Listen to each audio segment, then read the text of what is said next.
itu. Jadi saraf dan bedah saraf nanti menangani medisnya, apakah dia perlu obat, apakah dia perlu penanganan yang dari segi medis penyakitnya. Nah, dokter rehab dari segi fungsi hidupnya. Ortopedi juga ya dok ya? Ortopedi ngirim kita banyak kasus-kasus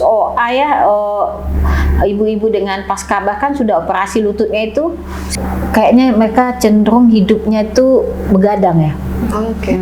Karena gadget, karena HP, karena apa cenderung begadang sementara dia paginya tidur itu kan sangat tidak sehat dan ini bisa menurunkan kualitas hidupnya, menimbulkan banyak penyakit seperti tadi hipertensi, kolesterol dan segala macamnya, diabetes dan itu pemicunya stroke itu penyebabnya stroke.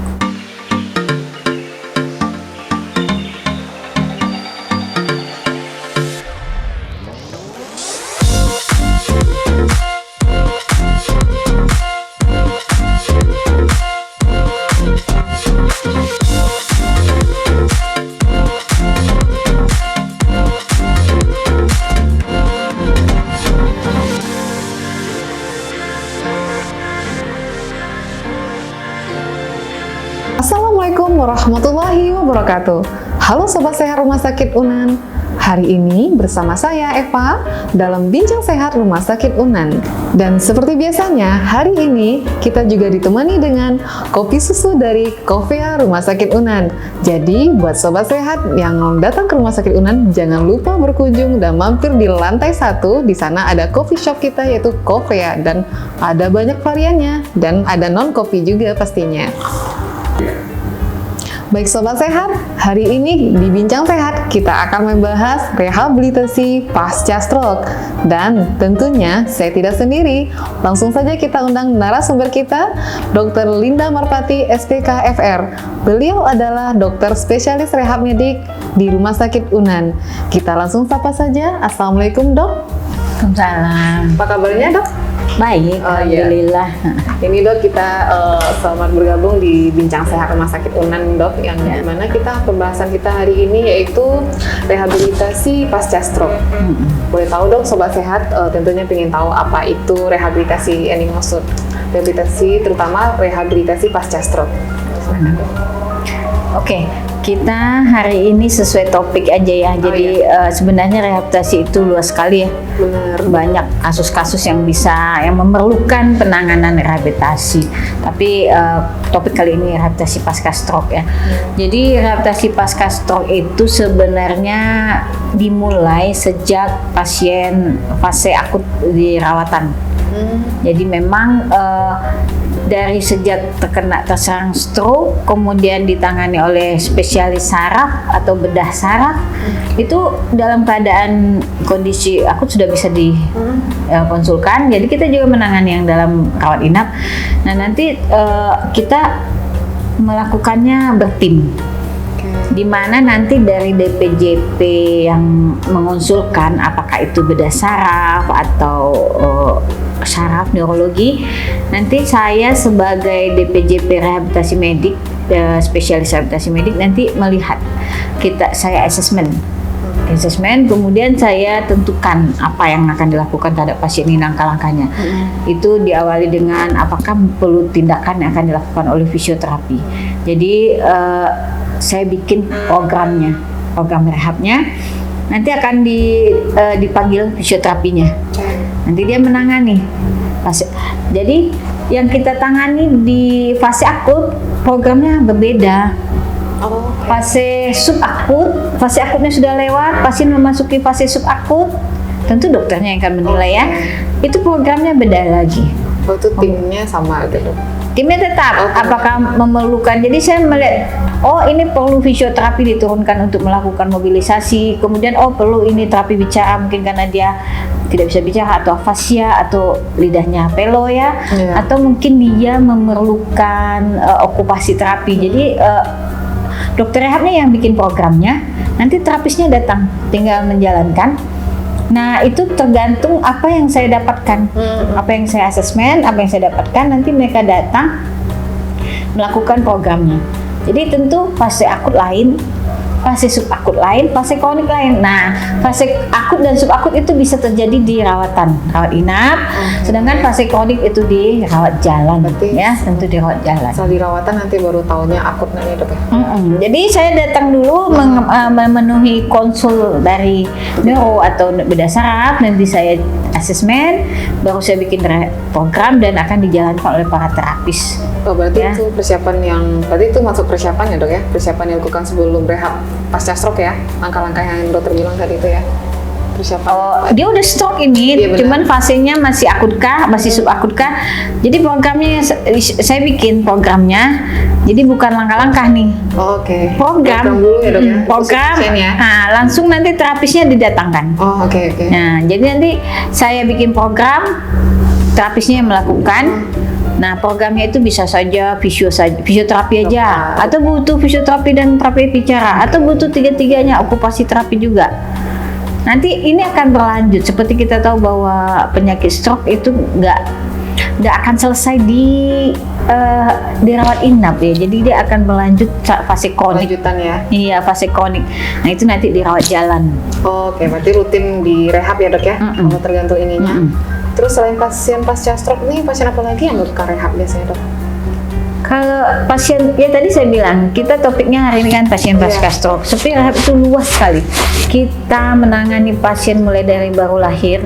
Jadi banyak sekarang ini lagi banyak konsul dari spesialis anak ya.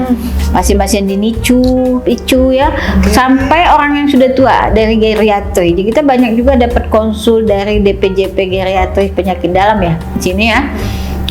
Leadernya kan penyakit dalam, jadi geriatri. Jadi kita nanganin nih, mulai dari yang baru lahir sampai yang udah tua, sampai yang geriatri. Dan itu kenapa rehab itu berfungsi luas dan banyak kasus ya? Karena rehab itu memperbaiki fungsi.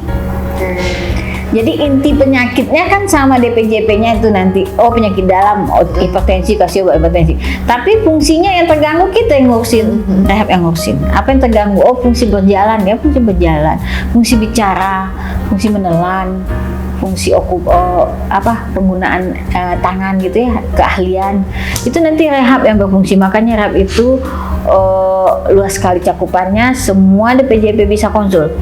Dan rehab itu terdiri dari divisi-divisi sebenarnya ya. Ada divisi rehab anak pediatri, ada divisi geriatri, ya orang tua, ada divisi paru.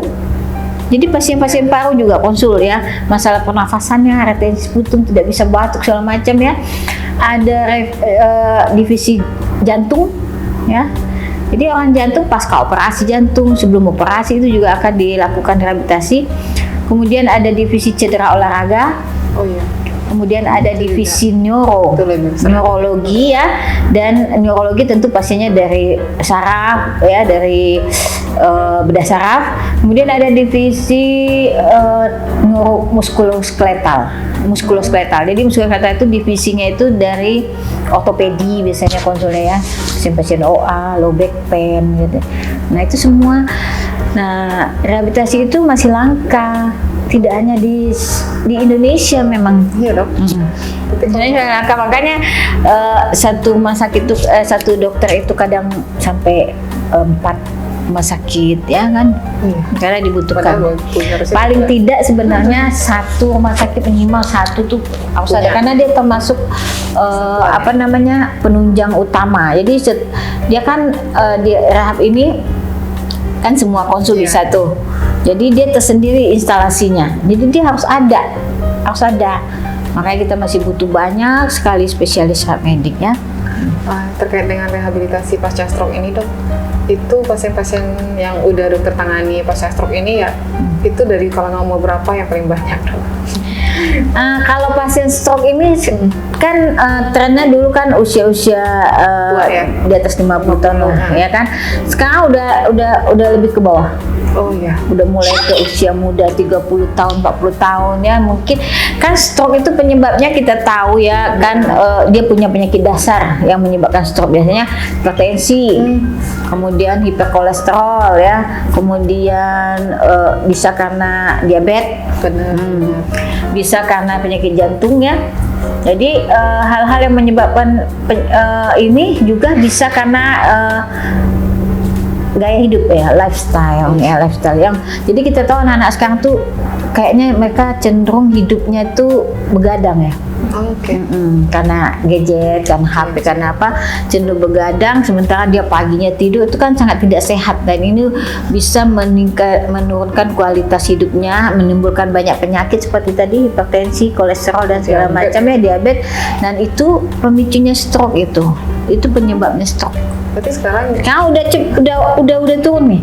Udah 30, udah 40, udah lebih muda lagi. Lebih tinggi lagi dok ya? Iya. Karena ini mah. Ya karena lifestyle, karena perubahan pola hidup itu Dulu lifestyle. kan mikirnya stroke itu orang yang sakit jantung. Enggak, terus Bapak- lagi iya, ada bapak lagi gitu ya, jadi dengan gaya hidupnya itu mungkin kecenderungan sakit jantung, kecenderungan diabetes itu semakin tinggi. Tentu semakin tinggi juga Iya benar. Itu serangan sobat stroke. sehat. Bagi sobat sehat yang masih muda ya dok ya. Iya. Tolong dijaga pola makan, pola tidur ya dok ya. Ya. Karena stroke itu bukan untuk di atas 50 tahun aja ya dok ya. Di bawah pun 50 tahun malah lebih banyak sekarang pasien dokter. Udah mulai cenderungnya ke arah lebih muda. Oh iya. Loh, itu luar biasa.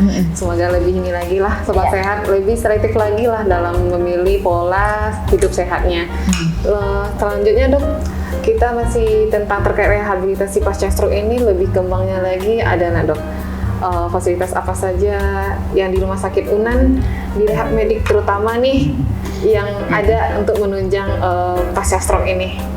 Ya, untuk pasien dirawat inap ya seperti tadi kita punya okupasi terapi belum ya? Kita belum, baru oke. punya terapi bicara dan terapi fisioterapi ya. Tapi untuk okupasi belum, mungkin kita udah mencanangkan ya, insya Allah ya akan ada. Okupasi, dok. Ya. Kemudian untuk rawat jalan juga itu. Jadi instalasinya sudah ada ya, instalasi rehabilitasi mediknya sudah ada. Saya sebagai kepala instalasi di sini, kemudian ada tim saya itu fisioterapi ada 4 orang ya. Kemudian terapi cara ada 1. Nah, okupasi wacana, okupasi terapi ya. Okupasi ini masih. Nah, itu yang ada. Sebenarnya kalau untuk lengkapnya tuh mungkin kita mengacu kepada RSCM sebagai rujukan nasional ya. Itu timnya itu ada lagi. Jadi ada ortotik prostetik namanya ya, yang tukang bikin alat bantu, alat ganti ya, alat untuk misalnya untuk yang diperlukan ya, alat ganti, alat bantu untuk pasien ya, dok, ya. Kemudian ada namanya pekerja sosial ya, PSM. Kemudian ada psikolog juga.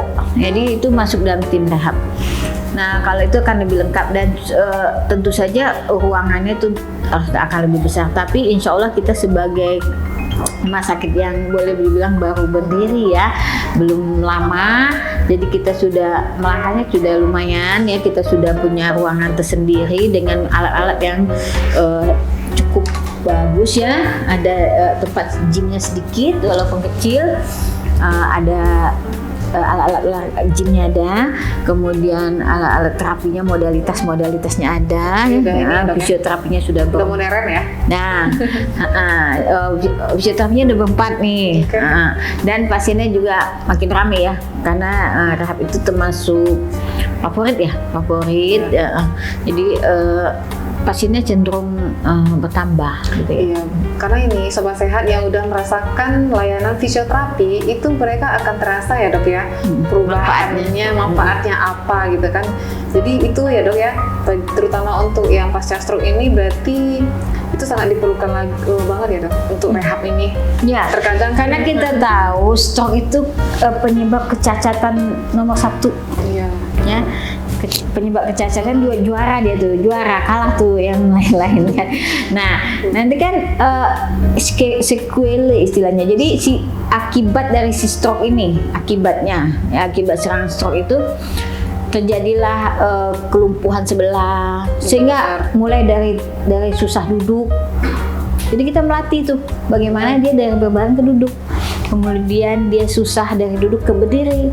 Kemudian bagaimana dia melangkah lagi kakinya itu, ya, bertahap kita latih. Kemudian bagaimana dia, apalagi dia seorang kinan ya, pengguna tangan kanan, terus tangan kanannya pula yang mengalami lemah atau parese. Tentu kita melatih bagaimana tangannya ini berfungsi. tanda tangan, memegang gelas, memegang sendok. Kemudian kita juga melatih tuh kan akibat, makanya dibilang rajanya kecacatan itu karena dia juga ada menyerang organ bicara ya. Jadi bicaranya pelo, kemudian ada sampai tidak bisa bicara tuh namanya fasya. Ada tuh juga mengenai kognisi ya, memori dan fungsi eksekutifnya itu ya. Jadi dia nggak connect, kemudian pelupa, kemudian nggak nyambung. Jadi itu kita terapi dan itu ada perannya sendiri-sendiri. Ya. Satu-satu ya dok ya? Iya. Kalau kognisi itu OT. Nah kalau motornya bicaranya menelannya, menelan bisa juga terganggu ya, menelan kadang sampai lama tuh masih pakai selang gitu kan. Bagaimana supaya lepas, bagaimana supaya itu terapi bicara kita yang nanti akan berperan. Kemudian bagaimana dia beraktivitas dan berjalan lagi itu juga terapi fisioterapi.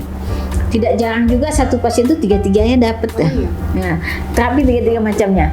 Atau satu aja bicara gampang. Jadi tergantung berat ringannya yang terjadi pada dia, nanti kita yang bikin programnya. Berarti butuh kesabaran juga ya dok untuk pasiennya untuk melakukan tahap-tahap rehabilitasi. Iya. Berarti berapa lamanya kita nggak bisa tentuin ya dok ya, karena ada step by step tergantung ini ya dok. Jadi dia tailor made, jadi dia individual sekali. Benar. Individual. Benar. Terus apalagi penyakit penyerta tergantung usia. Oh lebih tua tentu lebih susah. Oh penyakitnya banyak, DM-nya iya, hipertensinya iya, asma iya, tentu lebih susah. Oh dia masih muda, segar, terus dia cuma stroke iskemik atau karena jantung, terus dia penanganan cepat, pemulihan cepat, tentu akan lebih cepat ya. Jadi tergantung, tidak bisa kita langsung menyamaratakan pasien per pasien. Makanya itu gunanya dokter rehab mengassessment dari awal, kemudian dibikin program per individu. Oke. Berarti ini ya dok ya, nanti ada pasien yang bilang, fisioterapi itu lama, saya misalnya lakukan ini harus berkali-kali gitu, Pak juga apa gitu. Berarti itu emang bentuk dari rehabnya. Jadi sobat sehat jangan mengeluh lah untuk di fisioterapi. Justru manfaatnya lebih banyak dan untuk kedepannya lebih baik lagi ya dok ya. Tentu, karena kan tujuannya fungsinya, quality of life, kualitas hidupnya.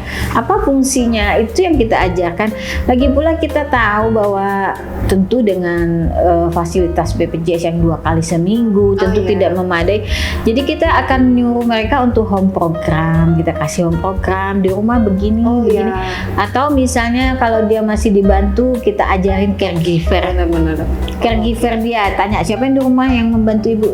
Nanti itu diajarkan begini, apalagi pasien-pasien masih di bed ya, aktivitasnya masih di tempat tidur ya, semua dibantu, itu nanti caregivernya kita kasih tahu. Jadi memang kita nggak mungkin full day ya, kecuali dia home care gitu. Jadi home care. Jadi kita kasih latihan-latihan yang akan dia lakukan di rumah, diulang ya. Bagaimanapun tetap bertahap, belum bisa duduk langsung bisa berdiri, itu gimana ya. Jadi tetap ada tahapan-tahapan yang harus dilalui sehingga hasilnya lebih maksimal, lebih bagus ya. Tentunya ini ya dok, sobat sehat bagi penderita stroke atau keluarganya itu butuh dukungan juga dari keluarganya. Mendengarkan instruksi dari dokternya. Jadi kan kita selalu tanya home care-nya di rumah caregiver-nya siapa.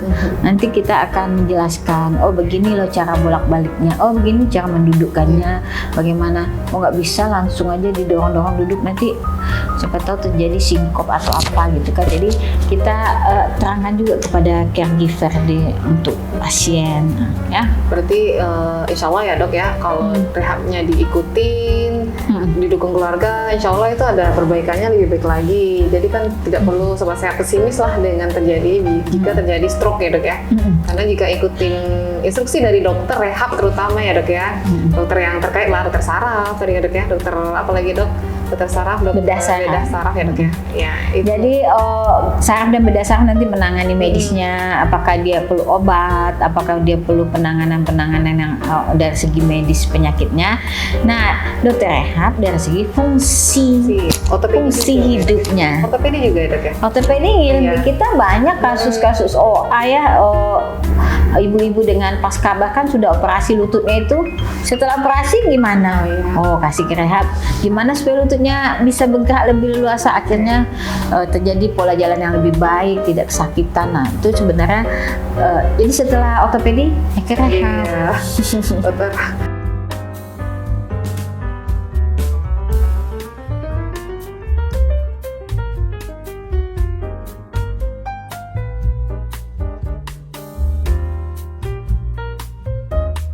Dokter Linda udah menjelaskan semuanya apa itu fisioterapi, terutama rehabilitasi pasca stroke. Jadi Sobat Sehat sudah memahami setidaknya dari kesimpulan dari Dokter Linda menjelaskan fisioterapi itu sangat banyak manfaatnya karena dokternya yang akan memapa ya dok, yang menjelaskan step by step assessment ya tepatnya dok ya. Assessment dari setiap penyakit dari Sobat Sehat yang alami, terutama stroke ya dok ya. Jadi tidak perlu langsung panik atau gimana ya. Jika dokternya ikutin aja apa kata dokternya ya dok ya, dan tentunya keluarga juga mendukung. Oke dok, untuk pesan untuk Sobat Sehat Rumah Sakit Unan dok terkait dengan rehabilitasi stroke, close statement dulu dok. Oke. Sobat Sehat Rumah Sakit Unan ya, untuk pemulihan rehabilitasi pasca stroke, jadi kita bagaimanapun itu kerjasama tim. Jadi tidak bisa stroke itu ditangani oleh satu macam dokter spesialis. Jadi tentu ada timnya dan terutama tim rehab juga sangat berperan. Kenapa? Karena kita menargetkan bahwasanya pasien-pasien pasca stroke itu bisa mandiri. Mandiri untuk self care-nya, untuk aktivitas daily living atau aktivitas sehari-harinya seperti makan, minum. Jadi tidak ketergantungan kepada caregiver. Jadi kita menginginkan kemandirian ini. Nah, untuk mencapai itu, itulah fungsi daripada tim rehabilitasi. Jadi kita bersama-sama dengan dokter saraf ataupun dokter penyakit dalam untuk bersama-sama menangani ini, karena kita sangat-sangat tidak ingin pasien stroke itu mengalami kecacatan, apalagi ketergantungan penuh sama orang lain. Jadinya tadi gini, adanya sakit tadi yang satu jadi dua gitu. Ya, jadi lagi terus tuh gak percaya diri gitu. Iya. Banyak lagi penyakitnya nanti ya. Iya, jadi target utama kita kemandirian dan meningkatkan kualitas hidup dari pasien-pasien pasca stroke. Jadi jangan khawatir, nanti kita akan bersama-sama dengan dokter yang lain ya, dan sama tim rehab akan mencapai hal itu ya. Oke, terima kasih dok atas statement-nya di Bincang Sehat hari ini. Oke lah Sobat Sehat, demikianlah Bincang Sehat kita dengan dokter cantik fisioterapi di Rumah Sakit Unan. Untuk jadwalnya Sobat Sehat bisa berobat di Rumah Sakit Unan. Beliau jadwalnya setiap hari Senin, dimulai prakteknya jam 8 sampai selesai pasiennya. Jadi hanya sekali dalam 1 minggu ya dok ya. Iya. Jadi Sobat Sehat bisa ke Rumah Sakit Unan untuk pergi berobat fisioterapi dan pulih rehabilitasi tentunya. Ya. Oke, baiklah Sobat Sehat, demikianlah Bincang Sehat Rumah Sakit Unan pada hari ini. Saya Eva mohon undur diri, mohon maaf jika ada salah. Wabillahi taufiq wa hidayah. Wassalamualaikum warahmatullahi wabarakatuh. Waalaikumsalam.